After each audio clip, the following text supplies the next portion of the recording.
Indy, remember the rules? Oh, you cannot talk.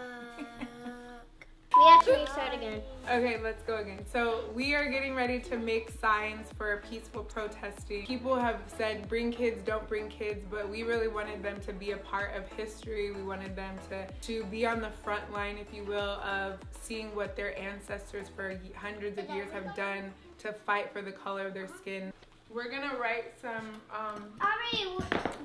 different things for the peaceful protest. So we're gonna write things like Black Lives Matter. We're gonna write. Actually, we write black. Yeah, we are black, but we all are black. So we all have melanin. Ooh, melanin popping. No, I need. We all get Guys, white. we're not gonna fight over markers, guys. We're not gonna fight over markers. Guys, we got first. Hey guys, we're gonna be peaceful protesting, no fighting. Wait, Where's that sage? Get all this bad energy. I'm telling that you're being mean. I'm not being no mean. Use the white side now, and I'm gonna get brown ones. Well, I'm still telling. You know how to do big letters, like capital letters. B. Put the B. Yeah. I want to put the circle. Mine did. Yeah, the answer. That's fine. Just.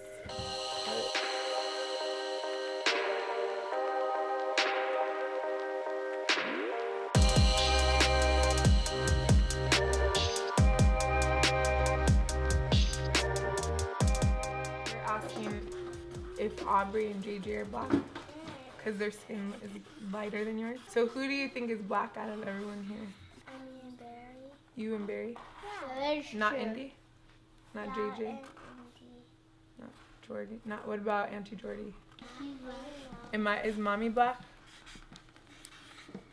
You are melanin. I'm melanin? You're melanin.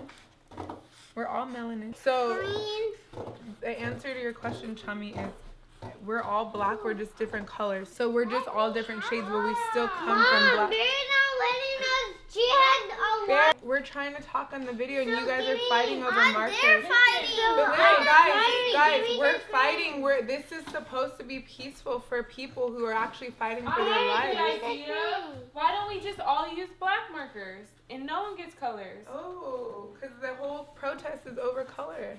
It's crazy because when my babysitter was saying that one of the girls didn't know that the other sister was black, it was like on one hand I was not happy and proud that like they're not just basing color and they're not identifying with just color, and then on the other end it's like sad and clearly I have a lot of work to do, that they know their roots and they know where they come from and they know how important the color of their skin is.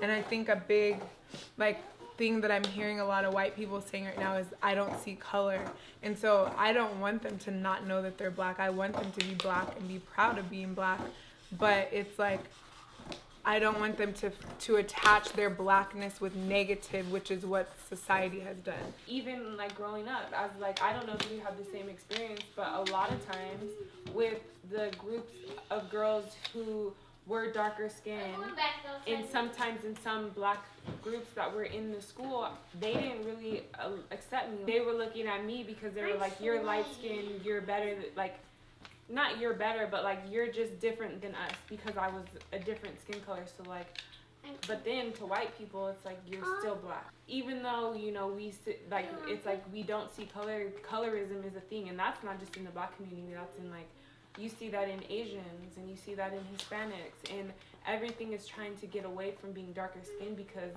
there's so much negative like connection to your skin color. As you're saying, teaching them, what's interesting is I look at my 5 daughters in my home and they all have a different rainbow of shades of black and brown, and we haven't even taught them race in our home and they know so much like already, like so to the point of like Carly, I remember when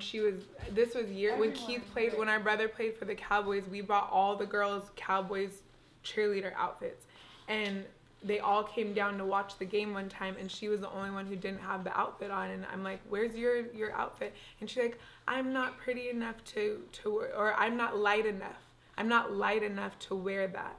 So then I was like on a haul of searching on the internet for dark-skinned cheerleaders in a uniform to show her that it doesn't matter what color you are, you can be in a uniform. And where did she get that from? Even if one of the girls told her that, they learned it from somewhere. They didn't learn it from us teaching them that. And then like our almost 13-year-old, her making comments that boys won't like her, you know, because she's getting into that age, or that her light-skinned friends are prettier. And just like with my sister, like I definitely went through that stereotype of being the prettier girl because I was light-skinned, but then still, like, I will never forget crying in like, I think I was 6th or 7th grade, crying on the bathroom floor with all my white friends about not being pretty enough because my hair was nappy and like I like just had different features and I wasn't pretty as the white girls that the boys I had crushes on were liking, because they didn't like the black girls, they liked the white girls. So it's just like, where did we even pick up? And then what puts the plot twist is now you look at our society and it's like the culture, what is it that we were talking about? Culture appropriation, yeah. Where everyone wants to look like the black girl with the big booties or the fuller lips or the different braids and hairstyles. Yes. To a degree, I think it's just flattery to the black race that other races can't deny the beauty that is in the black community. So even though we have been brought down and tore down and told that we're less than and told that we're criminals and we're uneducated and we're all these different negative things, I look at culture appropriation as the flattery of our race, of like, we are beautiful, we have the ideal, the prototype.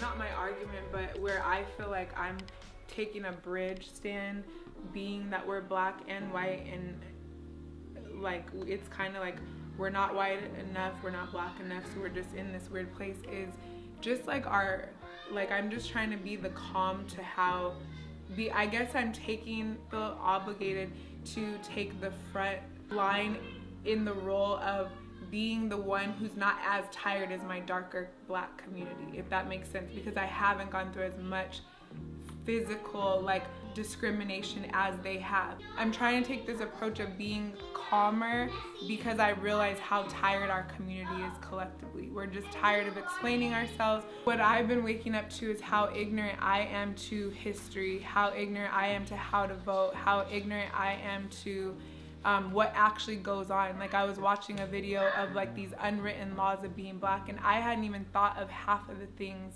that this black male was talking about he goes through on a daily basis when he goes outside of the house.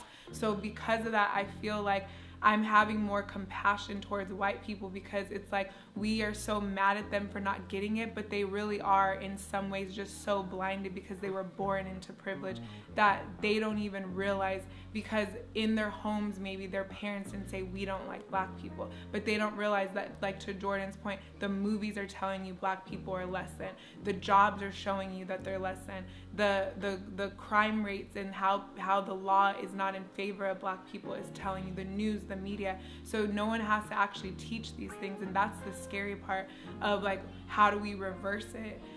So I think for me, like, I'm just being hopeful to the next generation that this crumbling that's happening in the world right now and in the country right now will hopefully be like the rebuild where we can change the dialogues, but it's going to require all hands on deck.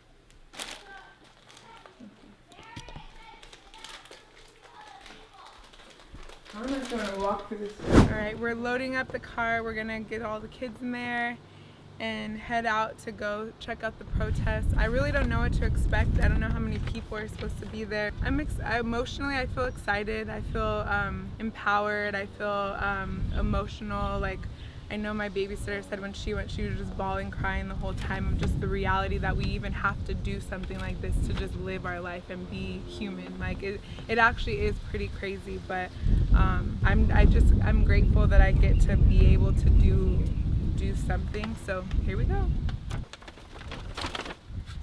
I believe that things need to be changed and Black Lives Matter, and we all should be treated equally, no matter what our skin color is. lost her life. Don't shoot! When I say George, you say Floyd. George. Floyd! George. Floyd! I can't breathe. I can't breathe.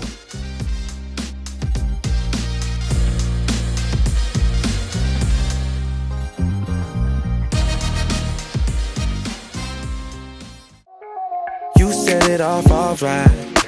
You gotta get it out. You wanna lose yourself in time. So girl, just let it out.